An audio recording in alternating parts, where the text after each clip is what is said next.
Earlier this year, Kits and Bits introduced our first electric vehicle to our fleet when one of our directors took delivery of a shiny new Jaguar I-Pace.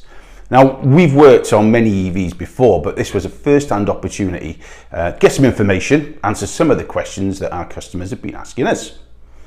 So Claire, fair to say that you had your doubts about swapping your trusty old V6 for an electric vehicle, but how are you finding it so far?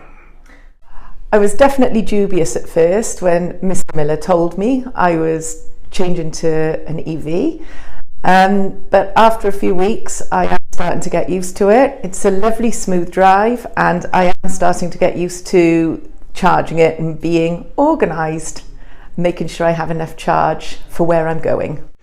So we know it's nice to live with on a day-to-day basis, but do you find it feels any more secure than your old car? The security on the vehicle, as standard, is fine, but my concern is you could clone the keys to take the vehicle. So we have installed an AutoWatch Ghost Immobiliser, a Smart Track Protector Pro tracking system, and we also have a witness camera, front and rear cameras as well. We get asked for a lot of trackers. Trackers is one of the biggest products we're fitting at the moment. Yes, we get asked a lot for those, especially the customers can use an app on their phone and they can track their own vehicle as well as it being monitored 24/7. Is there any chance of a tracker or a witness camera with a parking mode that's nearly always on significantly reducing the range of the vehicle? No, with the three products we've got fitted, we did look into the current draw before we installed them, and the total current draw is 14 milliamps over the three products we fitted.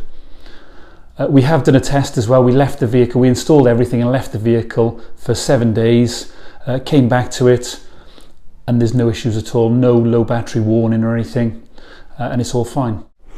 And on the subject of the drivetrain, big question is, can you tow with an electric vehicle? This particular vehicle, the I-Pace, we can tow, but it's only a maximum towing capacity of 750 kilos. So you could tow a small unbrake trailer, or ideally what you would use the tow bar for would be either a cycle carrier or a load carrier off the tow bar. There are more vehicles emerging, especially this year. There's another 6 have come out with towing capacities over 1,500 kilos, so you could tow most caravans with a fair few, but further into the future I think that's gonna get a lot bigger. Final question then, would you go back to internal combustion? No, I'll stick with my EV. And I know why. You want to stick with your EV. Yeah, because you do drive it like you stole it.